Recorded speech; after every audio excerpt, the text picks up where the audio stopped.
Budayu.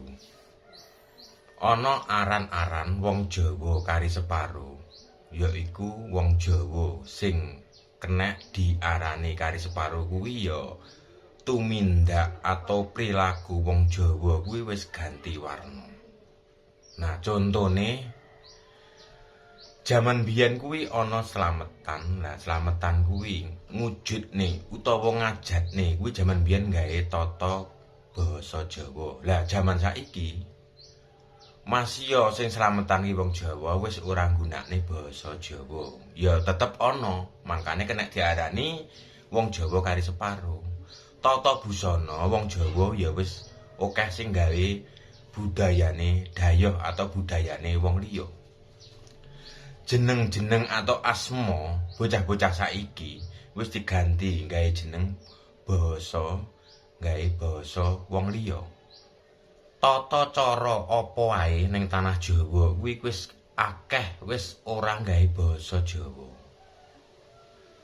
Nah, iki ana video nang daerah Klaten. Iki ngujudne utawa ngajatne gawe basa Jawa. Masya iki agamane agama Hindu, ya. Tapi tetep nglestarekane budaya Jawa. Monggo disimak sareng-sareng. Menika kasetipun Bapak kaliyan putra nggih menika ingkang pungkasan memetri bumi ingkang dipun petri nggih menika wonten dusun Geri Mutihan ganti warna nggih. Nah niki dengan cara Jawa ya memang sesuai dengan desa Kalapatra mungkin sedikit wonten perbedaan, tapi mboten napa-napa, yang penting niate memetri bumi sedaya selamat sedaya. Terus mengke ingkang kaping kalih inggih menika acara saking Romo PKDI. Ya intinya sebetulnya ini Bapak Parino dan istri lan putrane Mas Sinten Sandi Purnomo itu kan sampun nikah, tapi karena kita orang Hindu sesuai dengan aturan hidup bermasyarakat biar tidak diomongin orang, ya kita harus laksanakan ritual walaupun dengan sederhana. Jadi kita mungkin bisa menipu orang, tapi menipu Tuhan kan betul sakit. Makanya ya kita harus ritual dulu lama. Setelah ada ritualnya, ada saksinya, nanti biar Romo PKDI ingkang ngurus masalah administrasi ini pun yang perlu serahkan panjenengan, dan perlu betul ikut campur masalah rumah tangga PKDI jenengan, perlu ngikuti aturannya tata carane mriki. Lah kaping 3 baru mengke acara niku pengukuhan pawiwahan. Jadi mboten pawiwahan dari awal, makanya mungkin lek wonten kurang kok enggak gawe temu pembarmanya, karena kula sing sampun dilaksanakan ada tata cara Jawa kula nggih mboten ngilangi. Sing dulu nggih tetep berlaku, yang belum kali Hindu nggih.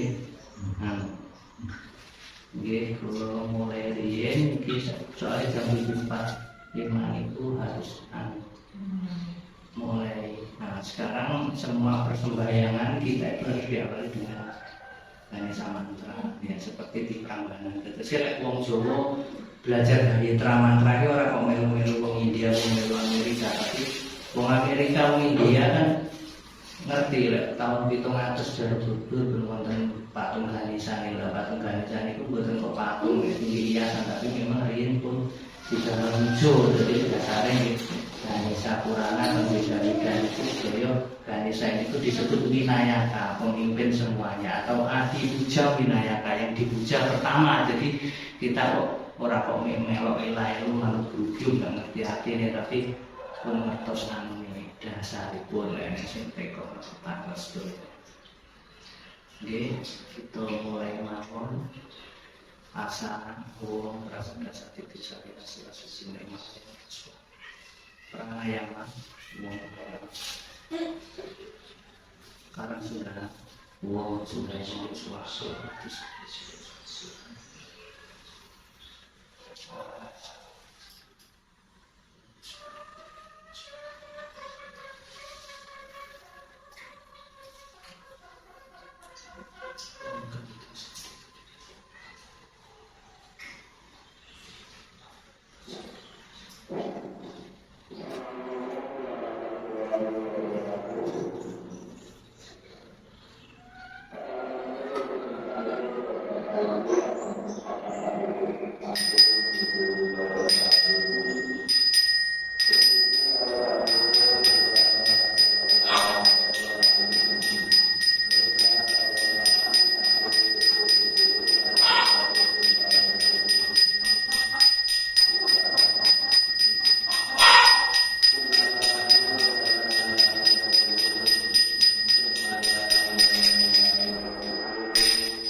Nah, zaman itu macam kelapa maksudnya setelah dibakar sakit kesudahan itu menghancurkan segala rintangan. Mudah-mudahan panjenengan ketika ini sehat sehingga keluarga pun kebetulan itu segala rintangan diberrencana mugi-mugi lancar lan siari dipun ruwake.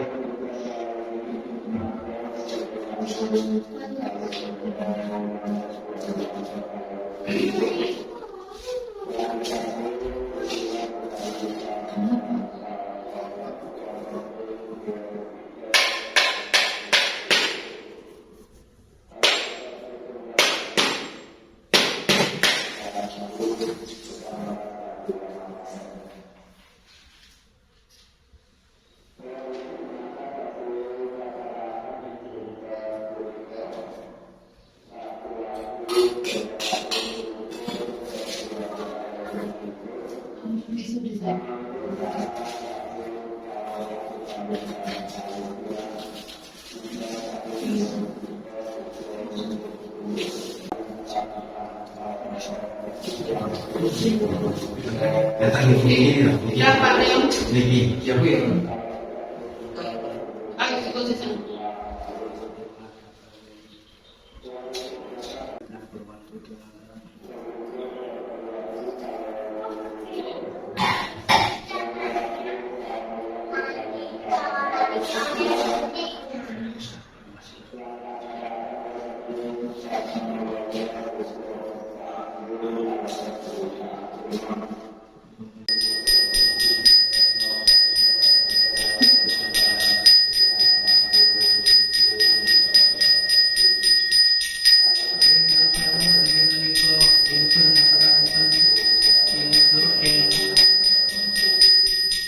Panggilanipun pengukuhanipun keluarga Bapak Paryono ingkang dinten menika sami cara lagi Februari tanggal 3 tahun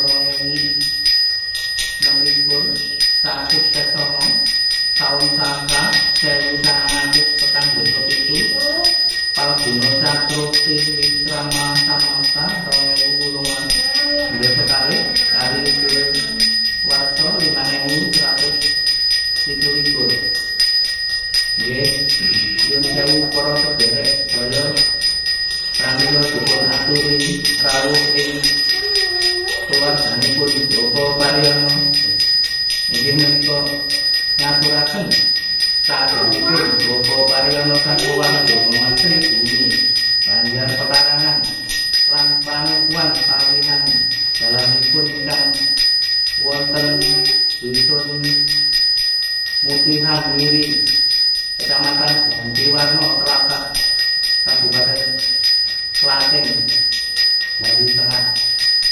Ibu menika ngaturaken Pura Bang Putih ngintun Menteri Bapak beliau amat bekti yang sepuh yang sepihipun leluhuripun Bapak Paryono mugi-mugi ingkang sampun alam kelanggengan dipun paringi rahayu lan slamet lan keluarganipun ingkang taksih wonten ing alam maya padya diparingi bimbingan tuntunan saking leluhur.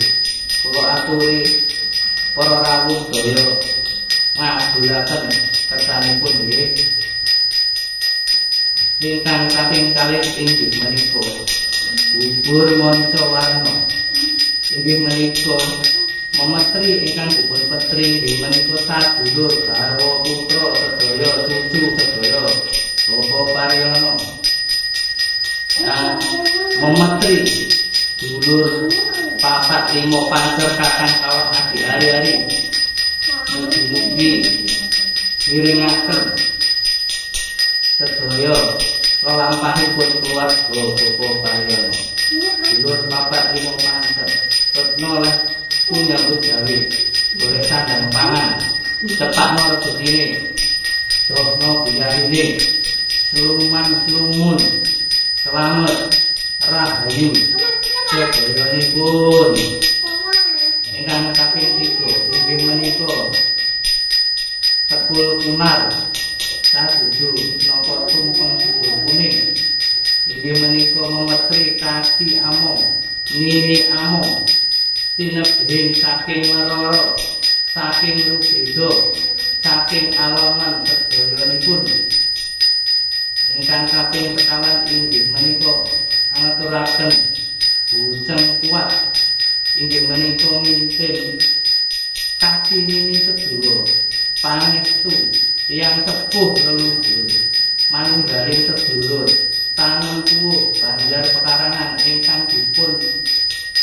omahi Bapak Pariono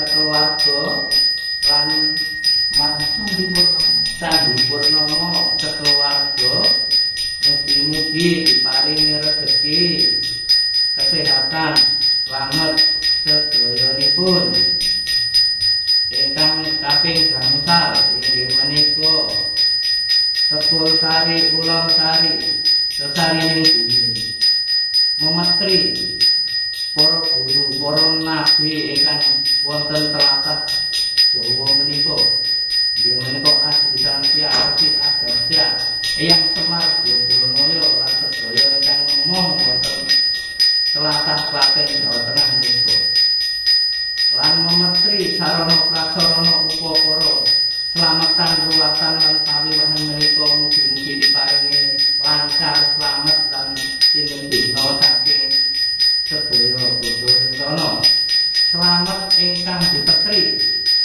slamet ingkang memetri slamet ingkang nyatuhuaken lan slamet ingkang ndongaaken lan mendukung sedayanipun.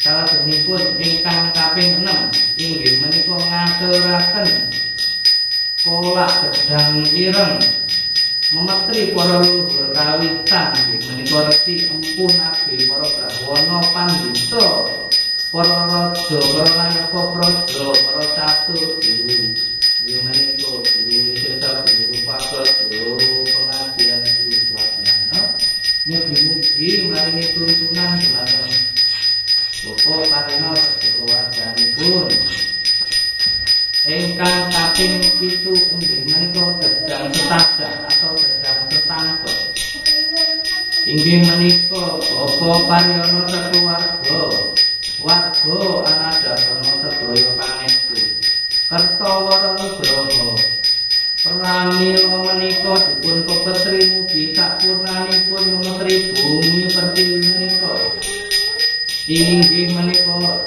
ibu bumi pertiwi ingkang kepidhak ingkang adegan griya gesang bebrayan Bapak Pariono leposo saking Sengkala Sukerto Durga Sengkala Durga Trimala malaning panggawe ala-ala alaning manungsa ala bangsa ala jenggit santet tenung telu guna-guna apa wae panggawe ala lepaso Sukertonipun kantun teguh rahayu slamet ingkang mekatun sinampunaken dening Gusti Kang Maha Suci lan sinambung donga basuki saking para rawuh sedayanipun lan ugi dadosa bumi ingkang hayu bumi ingkang hayem bumi hayu hayemi hayu hangrung kepi hayu hangrung kepi hayu dumateng Bapak Pariono garwa putra cucu ingkang dedunung wonten bali-ketelipun Bapak Pariono sakeluarga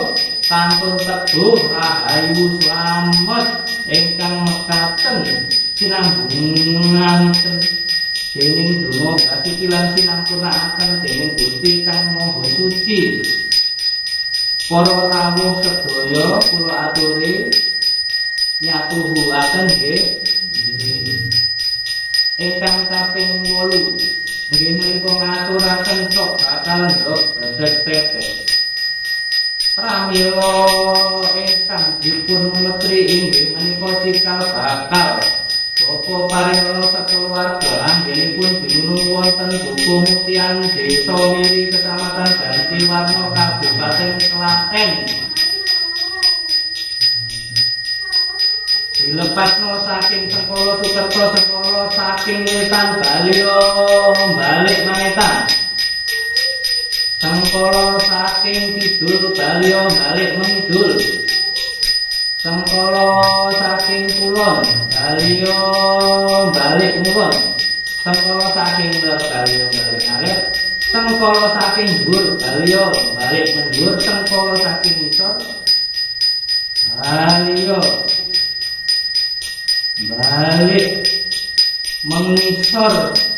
Lepaso saking penggawe ala pakati candala kang tuna kuku batu santosa. Ilang ala kurang cingkrang lan ilang tansah kinajengan. Tansah kinasian, tansah kewelasan marang sepadhanipun buyuk rukun saling asah-asih asuh. Kalih garwa putra cucu keluarga sanak kadang tetangga lan sesami jalma menungso. Lan alam bawana sinampunaken dening Gusti Kang Maha Suci sinambungan donga basuki saking para rawuh sedayanipun. Ingkang kaping 9 diuntut badhe ilir put banyu dipun angsuli kelan dalu kangsipun sumber songo.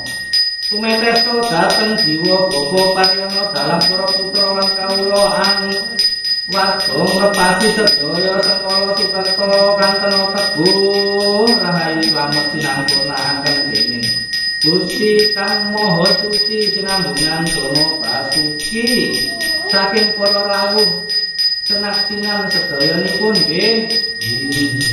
Ingkang kaping 11 nggih menika bolong songo ugi gemolong gimbal dulu gimson kinarya milih memetri wilujeng dumateng dinten 7 pasal 5 sasi 12 taun 8 minggu sekawan minggu 3 dosa lan ugi memetri dinten sakjroning dinten ingkang dumawas saniccara wage. Saniccara menika neptune songo wage menika neptune sekawan neptunipun sedaya 13.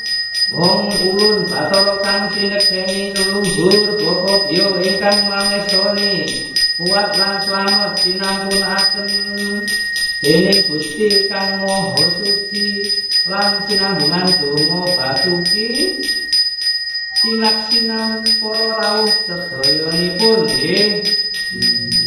Ugi kula gimbal gumorong gingsing pramila dipun numetri Bapa Pariyana panyuwane dumeten ingkang ngursi Gusti Kang Murben dumati.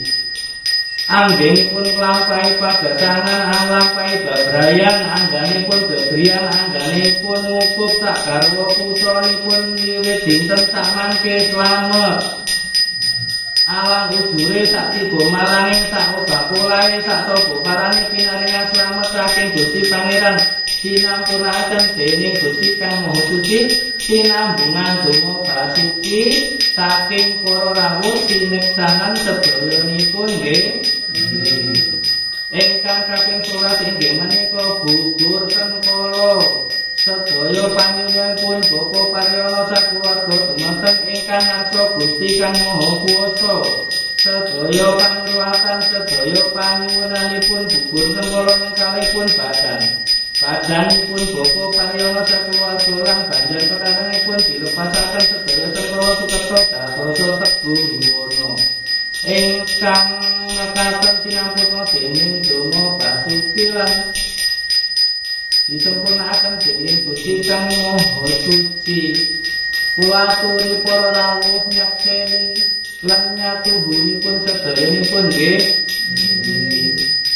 Om wilahing sekareng jagat bawana langgeng. Om rahayu saindeng bawana. Wong ana cara padha tata padha doyan ngopo padha tawa tata. Wong rang resah Bathara Siwa ya Rama Swaha. Om sawadana kerti jara sawadana kerti tumuruna ingsun ing mudya ing madya setengahing dewa temuju. Ya maraja adiku ya maraja wuwusku. Ya maraja Daramaya, ya marani Niramaya, ya Silapa, Palasiya, ya mini Surara dunia, ya Wisata dunia, ya Radha Yudha Yudana, ya Siyasa Cahya Siya, ya Sihama Mahasya, ya Laka, ya Kala, Kala kalah kila akhir, Sira Pama kalah ingsun Pama dadi, ya ingsun sadetine Sang Wisnu, kang jenenge Pandhawana. Sejatine sang yang manuk moyo kang amidesa sang wungku widi matesa. Oh wilahe sekareng bawana langgeng. Nalanggana nalanggen sikutara sigenggara sigenggara. Sijin topo sijin tapi sijin topo sijin tali sigenggara sigenggara. Sirumaya sirumati sirumojo sirumati siji jaya tegamoyo adi wijo anijo aning diuni dono. Kesanipun inggih menika Menteri Bumi.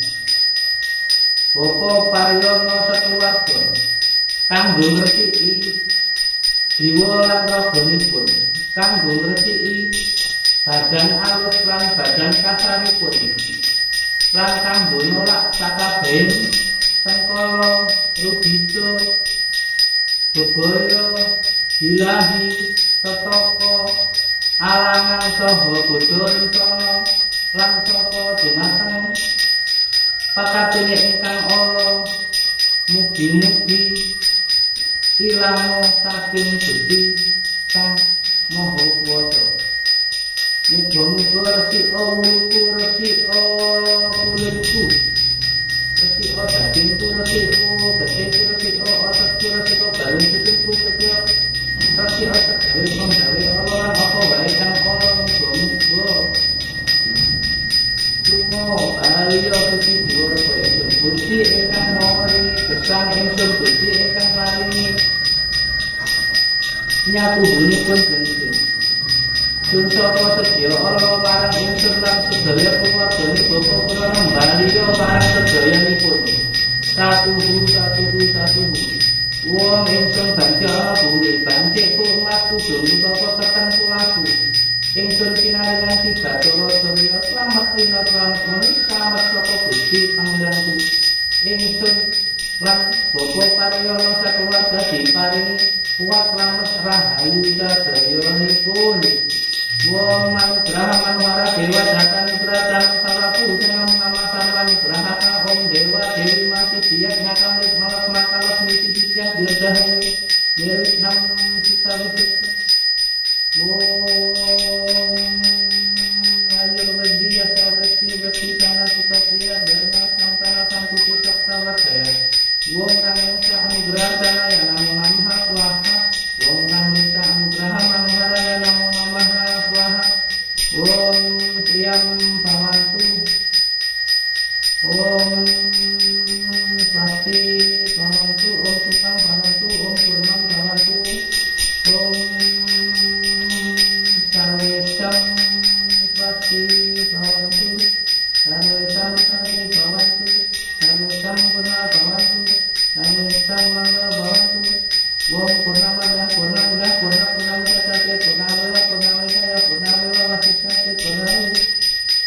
Om Santi Santi Santi Om.